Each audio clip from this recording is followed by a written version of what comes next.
എല്ലാവരും ഓരോരുത്തരും ഇൻഡിവിജ്വലി അവരവരെ സപ്പോർട്ട് ചെയ്യുക അല്ലെങ്കിൽ അവരെ സംരക്ഷിക്കുക എന്നുള്ളതാണ് ലോകത്തിൻ്റെ ഒരു നിയമം. അതിനപ്പുറത്തേക്കാണ് ഒരു സംഘടനയ്ക്കോ അല്ലെങ്കിൽ ഒരു സമൂഹത്തിനോ നമ്മളെ സംരക്ഷിക്കാനും പറ്റുള്ളൂ. അതിൻ്റെ അങ്ങേയറ്റം ഒരു സംഘടന എന്ന രീതിയിൽ അമ്മ ചെയ്യാറുണ്ട്. അതിനപ്പുറത്തേക്ക് നമ്മൾ ഓരോരുത്തരെയും സംരക്ഷിക്കേണ്ടതുമാണ്, സപ്പോർട്ട് ചെയ്യേണ്ടതുമാണ്. എന്നാലാണ് ഏത് സംഘടനയാണെങ്കിലും ഏത് സമൂഹമാണെങ്കിലും നമ്മൾ എത്രത്തോളം നമ്മൾ ഇഷ്ടപ്പെടുന്നു അത്രത്തോളം മറ്റുള്ളവർ ഇഷ്ടപ്പെടുക എന്ന് കേട്ടിട്ടില്ലേ? അതേപോലെ ആത്യന്തികമായി നമ്മളെ സപ്പോർട്ട് ചെയ്യേണ്ടതും സംരക്ഷിക്കേണ്ടതും നമ്മളെ വളർത്തേണ്ടതും നമ്മൾ സ്നേഹിക്കേണ്ടതും. അതിൽ ഒരു പരിധിയുണ്ട് ഏത് സംഘടനയ്ക്കാണെങ്കിലും. പിന്നെ ഈ വരുന്ന മലയാള സിനിമയിൽ വരുന്ന എല്ലാവരും ഈ സംഘടനയിൽ അംഗമുള്ളവരല്ല. ഇപ്പോൾ വരുന്ന ഒരുപാട് പുതിയ ആളുകളും ഒരുപാട് പേര് ഇതിൽ അംഗത്വം ഇല്ലാത്തവരാണ്. അവരിന് അംഗത്വം ഉണ്ടാവണമെങ്കിൽ ഇത്രയും പടങ്ങൾ കഴിയണം, പിന്നെ 3 ഫിലിംസ് കഴിയണം, നല്ല അറിയുന്ന 3 പടം ചെയ്തു കഴിഞ്ഞാൽ പിന്നെ അവർക്ക് അപ്ലൈ ചെയ്യാം. പിന്നെ അവരുടെ ജനറൽ ബോഡി അല്ലെങ്കിൽ ആ മീറ്റിംഗ് കൂടിയിട്ടാണ് അവരെ അതിലേക്ക് സെലക്ട് ചെയ്യണതൊക്കെ. അല്ലാതെ പടത്തിൽ അഭിനയിച്ചു കഴിഞ്ഞാൽ അപ്പം തന്നെ അമ്മയിൽ അംഗത്വം അങ്ങനെ കിട്ടുന്നുമില്ല. അപ്പോൾ ഗൂഗിൾ പറഞ്ഞത് മലയാള സിനിമയിൽ അഭിനയിക്കുന്ന എല്ലാ അഭിനേതാക്കൾക്കും അതിൻ്റെ സപ്പോർട്ട് ഇല്ല എന്നാണ്. അതിൽ അംഗത്വമുള്ളവർക്കാണ് അതിൻ്റെ സപ്പോർട്ട് ഉണ്ടാവുന്നത് എപ്പോഴാണ് ഒരു ഇഷ്യൂ ഉണ്ടാകുമ്പോഴല്ലേ. ആ ഇഷ്യൂ ഉണ്ടാവുന്നതിന് മുന്നേ അത് ഉണ്ടാക്കാതെ അതിനെ സപ്പോർട്ട് ചെയ്യണം നമ്മൾ. അതായത് കൂടെ വർക്ക് ചെയ്യുന്നവർ, ചുറ്റുമുള്ളവർ, നമ്മുടെ കൊളീഗ്സാണ്. അതാരാണെങ്കിലും, ഒരു പടമായിട്ടുള്ളവരാണെങ്കിലും പുതിയ ആളുകളാണെങ്കിലും 2 പടമായിട്ടുള്ളവരാണെങ്കിലും സീനിയർ ആണെങ്കിലും ആരാണെങ്കിലും നമ്മുടെ ചുറ്റുപാടുകളാണ്. ആ ചുറ്റുപാടുണ്ടെങ്കിലേ നമ്മളുള്ളൂ. ഈ ചുറ്റുപാടുകളെ സംരക്ഷിക്കേണ്ടത് നമ്മൾ തന്നെയാണ്, അല്ലേ? ഇപ്പോൾ മലയാള സിനിമ ഉള്ളത് കൊണ്ട് മാത്രം നിലനിൽക്കുന്ന ഒരുപാട് ഇൻഡസ്ട്രീസ് ഉണ്ട് ഇവിടെ. ഞാൻ പറയുകയാണെങ്കിൽ ഒരുവിധം എല്ലാ ചാനൽസും നിലനിൽക്കുന്നത് സിനിമയുള്ളത് കൊണ്ടല്ലേ, സിനിമയുടെ മെറ്റീരിയൽസ് ഉള്ളത് കൊണ്ടല്ലേ.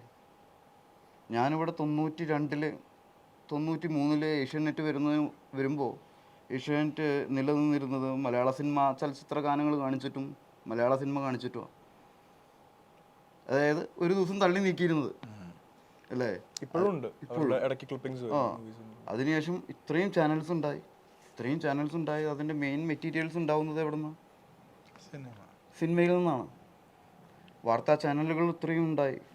അതൊന്നും മെയിൻ മെറ്റീരിയൽസ് ഉണ്ടാവുന്നത് എങ്ങനെയാണ്?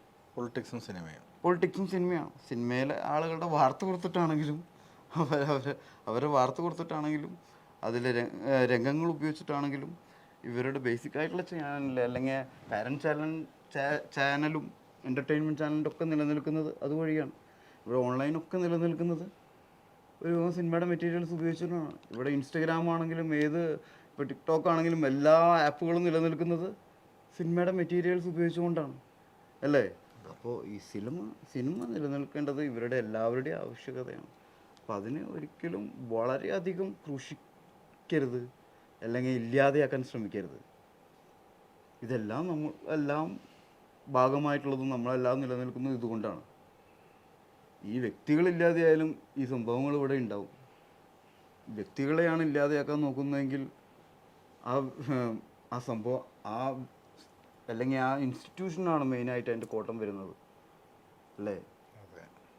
അപ്പോൾ ആ ഇൻസ്റ്റിറ്റ്യൂഷൻ ഇവിടെ നിലനിൽക്കണം, ആ മാധ്യമം ഇവിടെ നിലനിൽക്കണം. അതൊരു വലിയൊരു മാധ്യമമാണ് മലയാളികളെ സംബന്ധിച്ച്.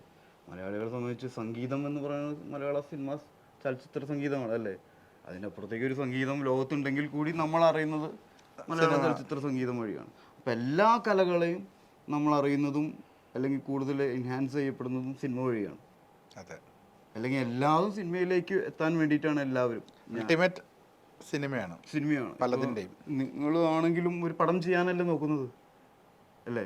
ഇന്റർവ്യൂ ചെയ്യുന്നുണ്ടെങ്കിലും മീഡിയ ആയി നിൽക്കുന്നുണ്ടെങ്കിലും സിനിമയിലേക്ക് എത്താനല്ലേ നോക്കുന്നത്. 100%. അതുപോലെ എല്ലാവരും ഇതിന് ചുറ്റും നിൽക്കുന്ന എല്ലാവരും ഏത് മീഡിയയിൽ നിൽക്കുന്നവരാണെങ്കിലും. അപ്പോൾ അതിനെ നിലനിർത്തണം, അതിലുള്ള ആളുകളെ നിലനിർത്തേണ്ടത് നമ്മുടെ ഓരോരുത്തരുടെയും ആവശ്യമാണ്. മീഡിയ സെൻസറിങ് വേണമെന്ന് തോന്നിയിട്ടുണ്ട് എപ്പോഴെങ്കിലും? മീഡിയ സെൻസറിങ് വേണമെന്ന് തോന്നിയിട്ടില്ല. മീഡിയ അങ്ങനെ തന്നെ നല്ല മീഡിയ ആയിട്ട് നിൽക്കാൻ പറ്റുള്ളൂ. മീഡിയ സെൻസറിങ്, മീഡിയ ലൈസൻസിങ് വേണം. ആര് കോണ്ടന്റ് ഇടാൻ റൈറ്റ് ഉണ്ടെന്നുള്ളതിന് ഒരു ലൈസൻസ് കൊടുക്കുന്നതിന് ഇന്ന ആപ്പ് ക്രൈറ്റീരിയ മീറ്റ് ചെയ്താലേ നിങ്ങൾക്ക് ഒരു മീഡിയ ചാനലായിട്ട് ഫങ്ഷൻ ചെയ്യാൻ പറ്റൂ എന്നുള്ള ഒരു കാര്യത്തിൽ ഡെഫിനറ്റ്ലി ഒരു ലോ വേണം. മീഡിയ ലോസ് വേണം കുറച്ചും കൂടെ. മീഡിയാസിന് കുറച്ചും കൂടി പോയിന്റ് ഓഫ് വ്യൂസ് വേണം, അവരുടേതായ ചിന്താഗതികളും കാഴ്ചപ്പാടും വേണം. ഇപ്പോൾ ഒരു മീഡിയയിൽ വരുന്ന വാർത്ത തന്നെയാണ് എല്ലാ മീഡിയാസും പറയുന്നത് അല്ലേ? അല്ല, അതിലെന്താ ഡിഫറൻസ് വരും? അല്ല, അതിന് എനിക്ക് ചെറിയൊരു തർക്കമല്ല. ഫോർ എക്സാമ്പിൾ പറഞ്ഞു കഴിഞ്ഞാൽ ഒരു മെയിൻ മീഡിയയിൽ വരുന്ന വാർത്ത തന്നെയല്ലേ എല്ലാ മീഡിയാസും കൊടുക്കുന്നത്? അല്ല, അതിപ്പോൾ ഒരു ന്യൂസ് അങ്ങനെ ആയിരിക്കുമല്ലോ. അങ്ങനെ ആയിരിക്കണം എന്നില്ലല്ലോ. ഇപ്പോഴും വാർത്തയ്ക്ക് പലപ്പോഴും പല പോയിന്റ് ഓഫ് വ്യൂ ഉണ്ടാവണല്ലോ. അതെ, അതായത് ഇപ്പം നമ്മളിപ്പോൾ ഭരിക്കുന്ന നമ്മുടെ നാട്ടിൽ അതിനൊരു മറുപടി ഇപ്പം ഭരിക്കുന്ന പാർട്ടി ഇപ്പം ഫോർ പാർട്ടി എക്സാമ്പിൾ മാത്രമല്ല അത്. ഞാൻ പറഞ്ഞു ഇപ്പോൾ ഒരു പാർട്ടിയുടെ നെഗറ്റീവ് ഓരോ എന്നെ സംബന്ധിച്ചുള്ള വാർത്ത, ഞാൻ 3 നിലയുടെ മുകളിൽ നിന്ന് 2ാം നിലയിൽ പുള്ളിലേക്ക് ചാടി ഓക്കെ ഇന്ന് വാർത്ത കൊടുക്കുമ്പോൾ എല്ലാവരും അത് തന്നെ കൊടുക്കും.